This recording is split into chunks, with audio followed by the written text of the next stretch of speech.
Hello family, সবাই তোমরা কেমন আছো? আশা করছি তোমরা সবাই ভালো আছো। আমার আরেকটা নতুন ভিডিওতে তোমাদের অনেক অনেক ওয়েলকাম। আর তো দেখো, এখন তো আমের সিজন চলেই এসছে। আর এইভাবে যদি তোমরা একবার ঘরে আমের আচার বানিয়ে রাখো, তাহলে রুটি, ভাত, নান সব কিছুর সাথেই তোমরা খেতে পারবে। ভীষণ টেস্ট হয় খেতে। আমি বাজার থেকে আম নিয়ে এসেছিলাম, সেটা ভালো করে পরিষ্কার করে ধুয়ে ভালো করে মুছে নিয়েছি, যাতে সেটাও জল না থাকে। তাই আমি গ্রেটার দিয়ে এখন গ্রেট করে নিচ্ছি। তোমরা এভাবেই করো, এভাবে করলে ভীষণ টেস্ট হয় খেতে। আর আমার ভিডিওগুলো যদি তোমাদের পছন্দ হয় তাহলে লাইক, কমেন্ট, শেয়ার করে দিও। আর নতুন হয়ে থাকলে আমার পেজটাকে ফলো করে দিও। তো দেখো, আমার সবগুলো এইভাবে আমি আমগুলো গ্রেট করে নেব। আর অন্যভাবেও আমি আমের আচার বানাবো, সেটা তোমাদের সাথে শেয়ার করব। এখন আমগুলো আমার গ্রেট করা হয়ে গিয়েছে, একটা বলে আমি ঢেলে নেব সবগুলো। আজ আমি অল্প করেই বানাচ্ছি।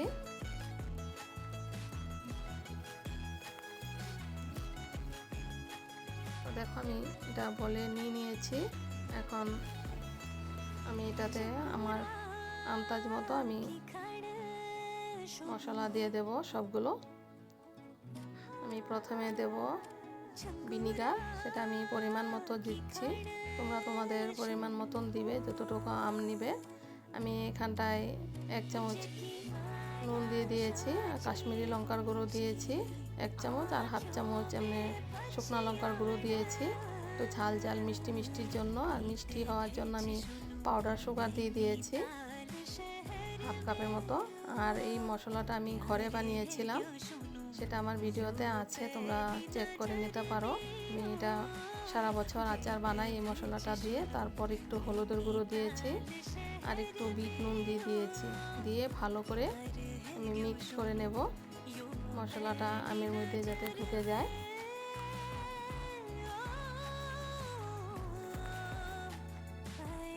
আর এখন আমি হিং দিয়ে দিয়েছি এটাতে, 1 চামচের মতন হিং দেবো এটাতে। আর এখন আমি সরিষা তেল গরম করে সেই আমের মশলাটাতে আমি দিয়ে দিয়েছি। এভাবে দিলে আমের তেলটা, মশলাটা আর তেলটা ভালো করে মিক্সড হয়ে যায়।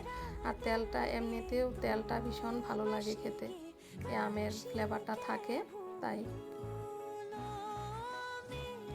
এখন এটা ভালো করে আমি মিক্সড করে একটা জারে ভরে নেব।